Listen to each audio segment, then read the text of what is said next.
Non-deal. Setelah Giroud, AC Milan juga punya Brahim Diaz selama 2 tahun. AC Milan akan mendapat 2 pemain baru dalam waktu dekat ini. Setelah mencapai kesepakatan dengan Oliver Giroud, Rossoneri juga telah melakukan negosiasi dengan Brahim Diaz. Milan cukup aktif pada bursa transfer awal musim 2021-2022 ini. Rossoneri telah mengamankan jasa 3 pemain baru. Salah satunya adalah Mike Maignan. Pemain berposisi sebagai penjaga gawang itu dibeli dari Lille. Sedangkan 2 pemain baru lainnya adalah Fikayo Tomori dan Sandro Tonali. Keduanya sudah berada di skuad Milan pada musim lalu, tetapi dengan status pinjaman, Milan kini telah membelinya secara permanen.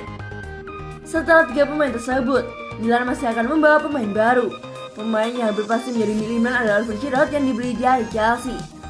Milan sudah melakukan semua negosiasi dengan Oliver Giroud dan Chelsea. Kontrak 2 tahun, gaji, dan kesepakatan personal lainnya sudah dicapai sejak lama. Giroud sangat senang dengan peluang bermainnya di Milan. Milan harus membayar 1 juta euro pada Chelsea untuk membeli Oliver Giroud. Selain itu, Milan juga akan membayar bonus senilai 1 juta euro yang bergantung pada kualifikasi Liga Champions dan jumlah penambahan Giroud pada musim 2021-2022. Setelah Giroud, Milan bersiap meresmikan transfer Brahim Diaz dari Real Madrid. Pemain 21 tahun ini akan bergabung dengan Milan dengan status pinjaman. Milan mencapai kesepakatan baru dengan Madrid yang cukup bagus untuk transfer Brahim Diaz. Jika sebelumnya hanya 1 musim, Milan kini bisa punya Brahim Diaz dengan durasi 2 musim. Milan juga punya opsi untuk membeli Brahim Diaz secara permanen dari Real Madrid. Sementara Real Madrid bakal punya opsi pembelian ulang Brahim Diaz dengan harga tertentu di masa depan. AC Milan sudah dapat masalah meski Liga Italia belum dimulai. Jumpa Juventus dan Inter tanpa duet besi. AC Milan sudah dihadapkan pada masalah soal formasi permainan meski gelaran Liga Italia belum dimulai. Hingar-bingar Serie A Liga Italia baru akan mulai bergulir pada 22 Agustus mendatang. Namun AC Milan saat ini sudah memperoleh masalah dengan giliran duet besinya pada awal Januari hingga Februari mendatang. Duet besi tersebut ialah Ismail Bennacer dan Frank Kessie.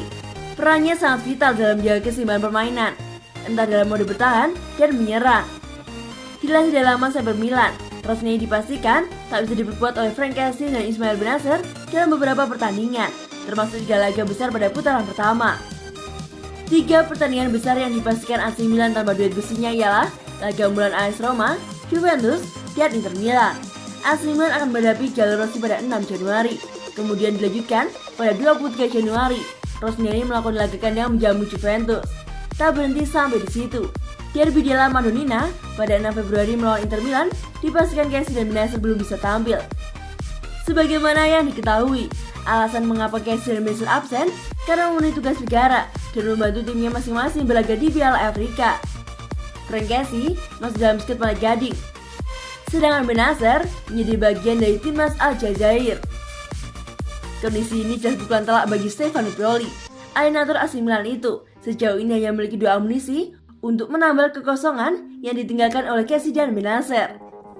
Nama Rade Krunic dan Sandro Tonali menjadi 2 pemain tersisa untuk membantu tugas sebagai double pivot. Meskipun demikian, potensi duet Tonali dengan Krunic masih bisa berubah jika AC Milan berhasil mendatangkan pemain pada bursa transfer musim panas ini. Namun sebagai catatan, apakah pemain tersebut dapat menjamin permainan seperti yang dimiliki Kessie dan Bennacer atau tidak untuk sektor lapangan tengah? Yang jelas, dari kehadiran duet besinya, AC Milan dan Stefano Pioli dalam masalah ketika menghadapi 3 laga Grand Partita Serie A.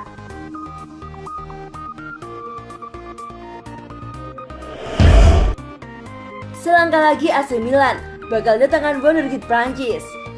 AC Milan selangkah lagi bakal resmi mendatangkan wonderkid Prancis yang bermain untuk AS Nancy, klub kontestan kasta kedua Liga Prancis. Laporan dari Calcio Mercato menyebutkan jika AC Milan selangkah lagi bakal resmi mendatangkan Bondo, salah satu talenta terbaik Liga saat ini. Kesepakatan personal telah terjalin dan AC Milan hanya tinggal menyelesaikan negosiasi dengan AS Nancy untuk mengikat Bondo di bursa transfer musim panas kali ini. Bondo adalah hasil pantauan dari pemandu bakat AC Milan di Prancis. Laporan positif dari para pemandu bakat tersebut meyakinkan AC Milan untuk segera bergerak mendatangkan wonderkid sensasional itu tersebut. Kabarnya AC Milan harus merogoh kocek hingga 700.000 euro plus bonus jika di total akan berjumlah sebesar 2 juta euro untuk bisa menebus Bondo dari AS Nancy. Bondo sendiri dikabarkan telah sepakat dengan kontrak berdurasi 3 musim yang nominalnya belum diketahui hingga tulisan ini selesai dibuat. Kontrak 3 musim tersebut adalah maksimal durasi yang bisa dijalankan oleh AC Milan mengingat usia Bondo yang masih di bawah 18 tahun. Kontrak tersebut akan diperbarui nantinya saat usia Bondo menginjak 18 tahun. Dikabarkan bahwa ia yang saat ini berusia 17 tahun itu akan berpanjangan kontrak 5 tahun dari AC Milan. Bondo yang tampil sebanyak 14 kali bersama AS Nancy di Ligue 2 musim 2020-2021 kemarin merupakan salah satu target transfer Paris Saint-Germain. PSG diketahui mengejar Bondo pada tahun 2019 silam. Namun, Bondo urung merapat ke PSG karena tak capainya kesepakatan di antara dua belah pihak. Bondo adalah pemain termuda sebanyak sejarah AS Nancy dan disebut-sebut bakal menjadi bintang masa depan Prancis di masa mendatang. Laga seru, AC Milan versus Real Madrid di pramusim. Pertandingan seru akan digelar selama pramusim sebagai persiapan musim 2021-2022. Salah satunya duel AC Milan versus Real Madrid di ajang Allianz Cup yang akan digelar di Austria pada 8 Agustus 2021. AC Milan akan menghadapi Real Madrid yang kini dilatih Carlo Ancelotti di Stadion Wembley, sebuah arena yang bisa menampung 32.000 penonton. Sementara Atletico sendiri merupakan organisasi laba yang mendukung para atlet dalam upaya mereka untuk memerangi segala bentuk diskriminasi. Selain mengikuti Atletico Cup, AC Milan juga mengumumkan laga pramusim lainnya sejauh ini, melawan Prosento pada 17 Juli dan Kenes pada 31 Juli. Klub besutan Stefano Pioli juga akan tandang ke Mestalla melawan Valencia untuk trofi Ronalanja pada 4 Agustus dan setelah di Trieste melawan Panathinaikos pada 14 Agustus. AC Milan memang sedang mempersiapkan diri jelang bergulirnya Serie A musim 2021-2022. Rencananya kompetisi tersebut akan dimulai pada akhir pekan pada 22 Agustus mendatang.